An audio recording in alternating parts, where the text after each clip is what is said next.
Chapter 5. 3 Broken Threads. Sherlock Holmes had, in a very remarkable degree, the power of detaching his mind, at will. For 2 hours, the strange business in which we had been involved appeared to be forgotten, and he was entirely absorbed in the pictures of the modern Belgian masters. He would talk of nothing but art, of which he had the crudest ideas, from our leaving the gallery until we found ourselves at the Northumberland Hotel. "Sir Henry Baskerville is upstairs expecting you," said the clerk. "He asked me to show you up at once when you came." "Have you any objection to my looking at your register?" said Holmes. "Not in the least." The book showed that 2 names had been added after that of Baskerville. One was Theophilus Johnson and family, of Newcastle; the other, Mrs. Oldmore and maid, of High Lodge, Alton. "Surely that must be the same Johnson whom I used to know," said Holmes to the porter. "A lawyer, is he not, grey-headed and walks with a limp?" "No, sir, this is Mr. Johnson, the coal owner, a very active gentleman, not older than yourself." "Surely you are mistaken about his trade." "No, sir, he has used this hotel for many years, and he is very well known to us." "Ah, that settles it. Mrs. Oldmore, too, I seem to remember the name. Excuse my curiosity, but often in calling upon one friend, one finds another." "She is an invalid lady, sir. Her husband was once Mayor of Gloucester. She always comes to us when she's in town." "Thank you. I'm afraid I cannot claim her acquaintance. We have established a most important fact by these questions, Watson," he continued in a low voice as we went upstairs together. "We know now that the people who are so interested in our friend have not settled down in his own hotel. That means that while they are, as we have seen, very anxious to watch him, they are equally anxious that he should not see them. Now, this is a most suggestive fact. What does it suggest? It suggests— Hello, my dear fellow, what on earth is the matter?" As we came round the top of the stairs, we had run up against Sir Henry Baskerville himself. His face was flushed with anger, and he held an old and dusty boot in one of his hands.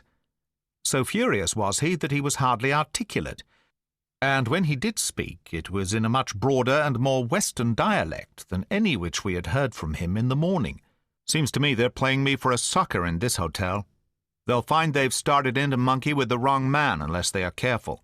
By thunder, if that chap can't find my missing boot, there will be trouble. I can take a joke with the best, Mr. Holmes, but they've got a bit over the mark this time." "Still looking for your boot?" "Yes, sir, and mean to find it." "But surely you said that it was a new brown boot." "So it was, sir, and now it's an old black one." "What? You don't mean to say—" "That's just what I do mean to say. I only had 3 pairs in the world, the new brown, the old black, and the patent leathers, which I'm wearing. Last night they took one of my brown ones, and today they have sneaked one of the black. Well, have you got it? Speak out, man, and don't stand staring." An agitated German waiter had appeared upon the scene. "No, sir. I have made inquiry all over the hotel, but I can hear no word of it." "Well, either that boot comes back before sundown, or I'll see the manager and tell him that I go right straight out of this hotel." "It shall be found, sir. I promise you that if you will have a little patience, it will be found." "Mind it is, for it's the last thing of mine that I'll lose in this den of thieves." Well, Mr. Holmes, you'll excuse my troubling you about such a trifle." "I think it's well worth troubling about." "Why, you look very serious over it." "How do you explain it?" "I just don't attempt to explain it. It seems the very maddest, queerest thing that ever happened to me." "The queerest, perhaps," said Holmes thoughtfully. "What do you make of it yourself?" "Well, I don't profess to understand it yet. This case of yours is very complex, Sir Henry. When taken in conjunction with your uncle's death, I'm not sure that of all the 500 cases of capital importance which I have handled, there is one which cuts so deep. But we hold several threads in our hands, and the odds are that one or other of them guides us to the truth. We may waste time in following the wrong one, but sooner or later we must come upon the right." We had a pleasant luncheon in which little was said of the business which had brought us together. It was in the private sitting-room, to which we afterwards repaired, that Holmes asked Baskerville what were his intentions. To go to Baskerville Hall. "And when?" "At the end of the week." "On the whole," said Holmes, "I think that your decision is a wise one. I have ample evidence that you are being dogged in London, and amid the millions of this great city it is difficult to discover who these people are, or what their object can be. If their intentions are evil, they might do you a mischief, and we should be powerless to prevent it. You did not know, Dr. Mortimer, that you were followed this morning from my house?" Dr. Mortimer started violently. "Followed? By whom?" "That, unfortunately, is what I cannot tell you. Have you among your neighbours or acquaintances on Dartmoor any man with a black, full beard?" "No. Or, let me see. Why, yes. Barrymore, Sir Charles's butler, is a man with a full black beard." "Ha! Where is Barrymore?" "He is in charge of the hall. We had best ascertain if he is really there, or if by any possibility he might be in London." "How can you do that?" "Give me a telegraph form."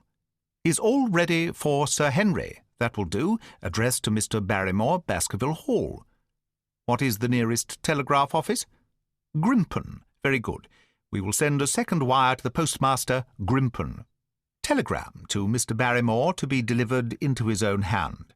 If absent, please return wire to Sir Henry Baskerville, Northumberland Hotel. That should let us know before evening whether Barrymore is at his post in Devonshire or not." "That's so," said Baskerville. "By the way, Dr. Mortimer, who is this Barrymore, anyhow?" "He is the son of the old caretaker, who is dead. They have looked after the hall for 4 generations now. So far as I know, he and his wife are as respectable a couple as any in the county." "At the same time," said Baskerville, "it's clear enough that so long as there are none of the family at the Hall, these people have a mighty fine home and nothing to do." "That is true. Did Barrymore profit at all by Sir Charles's will?" asked Holmes. "He and his wife had £500 each." "Ha! Did they know that they would receive this?" "Yes, Sir Charles was very fond of talking about the provisions of his will." "That is very interesting." "I hope," said Dr. Mortimer, "that you do not look with suspicious eyes upon everyone who received a legacy from Sir Charles, for I also had £1,000 left to me." "Indeed? And anyone else?" "There were many insignificant sums to individuals, and a large number of public charities. The residue all went to Sir Henry." "And how much was the residue?" £740,000. Holmes raised his eyebrows in surprise. "I had no idea that so gigantic a sum was involved," said he. "Sir Charles had the reputation of being rich, but we did not know how very rich he was until we came to examine his securities. The total value of the estate was close on to £1 million. Dear me! It is a stake for which a man might well play a desperate game. And one more question, Dr. Mortimer. Supposing that anything happened to our young friend here, you will forgive the unpleasant hypothesis, who would inherit the estate? Since Roger Baskerville, Sir Charles's younger brother, died unmarried, the estate would descend to the Desmonds, who are distant cousins. James Desmond is an elderly clergyman in Westmoreland. Thank you. These details are all of great interest. Have you met Mr. James Desmond?" "Yes, he once came down to visit Sir Charles. He is a man of venerable appearance and of saintly life. I remember that he refused to accept any settlement from Sir Charles, though he pressed it upon him. And this man of simple tastes would be the heir to Sir Charles's thousands. He would be the heir to the estate because that is entailed. He would also be the heir to the money, unless it were willed otherwise by the present owner, who can, of course, do what he likes with it.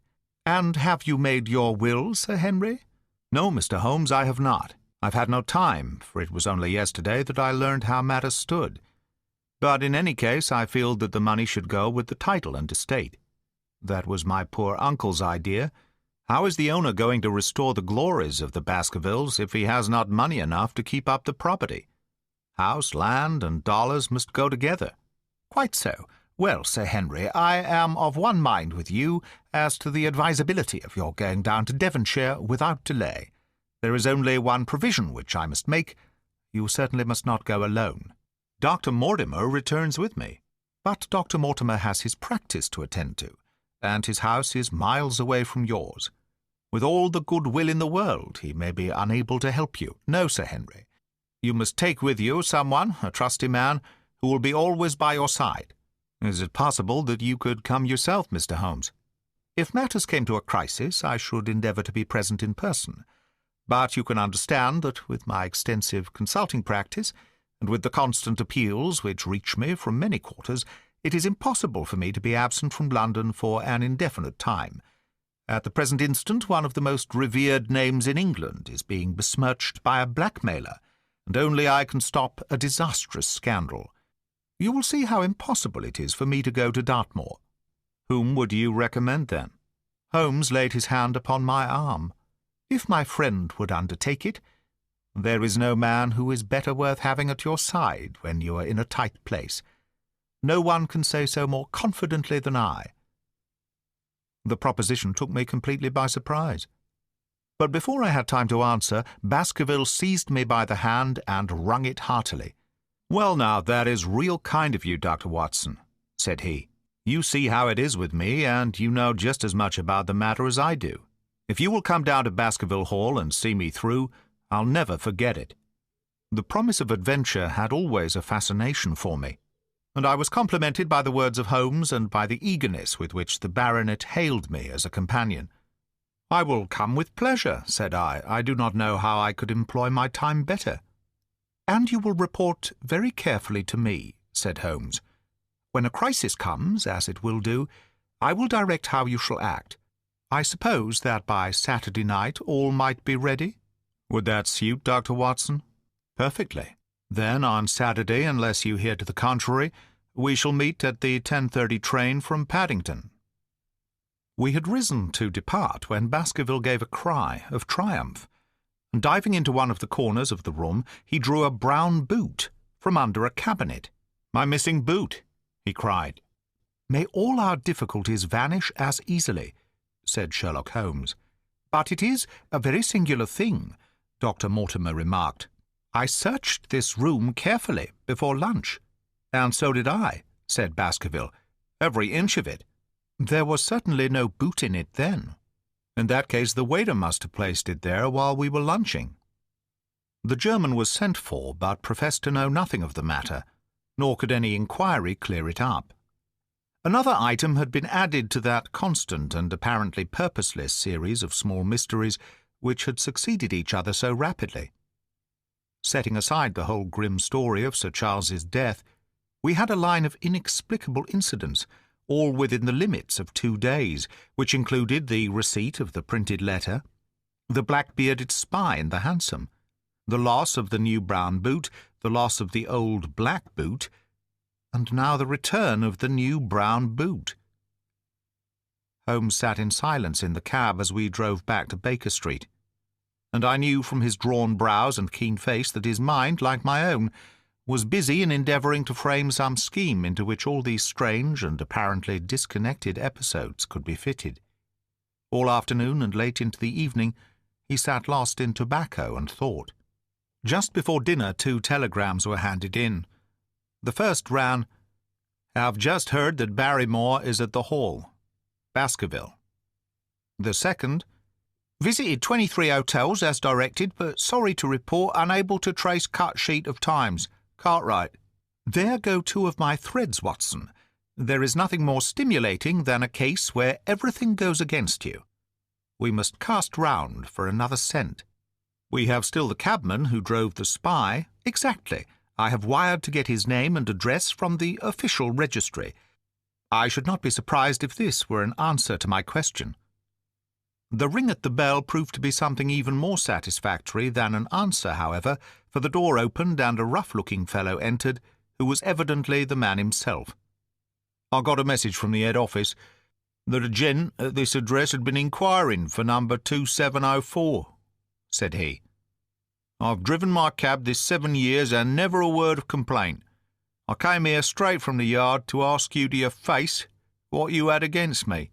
"I have nothing in the world against you, my good man," said Holmes. "On the contrary, I have half a sovereign for you if you will give me a clear answer to my questions." "Well, I've had a good day and no mistake," said the cabman with a grin. "What was it you wanted to ask, sir?" First of all, your name and address, in case I want you again. John Clayton, 3 Turpey Street, the Borough. My cab is out of Shipley's Yard, near Waterloo Station. Sherlock Holmes made a note of it. Now, Clayton, tell me all about the fare who came and watched this house at 10 o'clock this morning, and afterwards followed the 2 gentlemen down Regent Street. The man looked surprised and a little embarrassed. Why, there's no good my telling you things, for you seem to know as much as I do already, said he. The truth is that the gentleman told me that he was a detective, and that I was to say nothing about him to anyone. My good fellow, this is a very serious business, and you may find yourself in a pretty bad position if you try to hide anything from me. You say that your fare told you that he was a detective. Yes, he did. When did he say this? When he left me. Did he say anything more? He mentioned his name. Holmes cast a swift glance of triumph at me. Oh, he mentioned his name, did he? That was imprudent. What was the name that he mentioned? His name, said the cabman, was Mr. Sherlock Holmes. Never have I seen my friend more completely taken aback than by the cabman's reply. For an instant he sat in silent amazement. Then he burst into a hearty laugh. "A touch, Watson, an undeniable touch," said he. "I feel a foil as quick and supple as my own. He got home upon me very prettily that time. So his name was Sherlock Holmes, was it?" "Yes, sir, that was the gentleman's name." "Excellent. Tell me where you picked him up and all that occurred." "He hailed me at 9:30 in Trafalgar Square. He said that he was a detective, and he offered me 2 guineas if I would do exactly what he wanted all day and ask no questions. I was glad enough to agree. First we drove down to the Northumberland Hotel and waited there until 2 gentlemen came out and took a cab from the rank. We followed their cab until it pulled up somewhere near here." "This very door," said Holmes. "Well, I couldn't be sure of that, but I dare say my fare knew all about it. We pulled up halfway down the street and waited an hour and a half.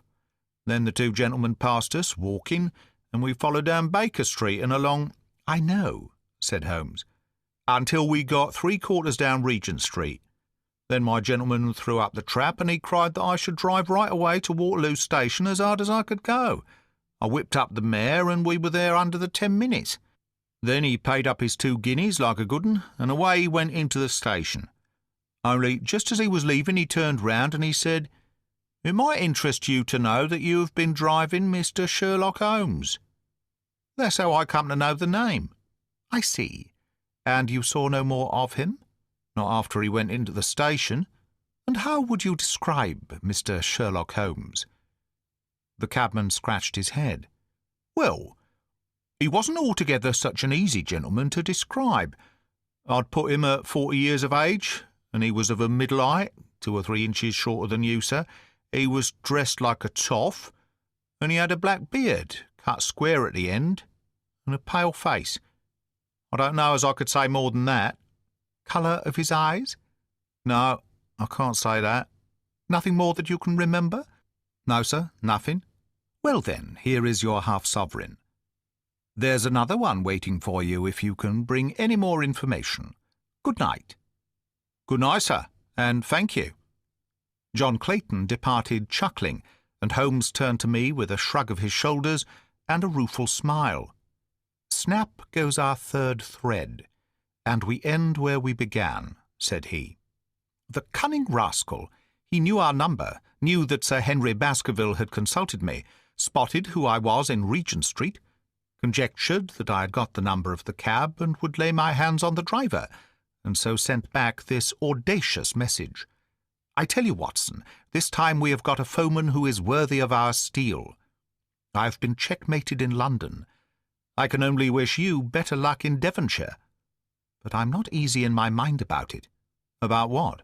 "About sending you. It's an ugly business, Watson, an ugly, dangerous business, and the more I see of it, the less I like it.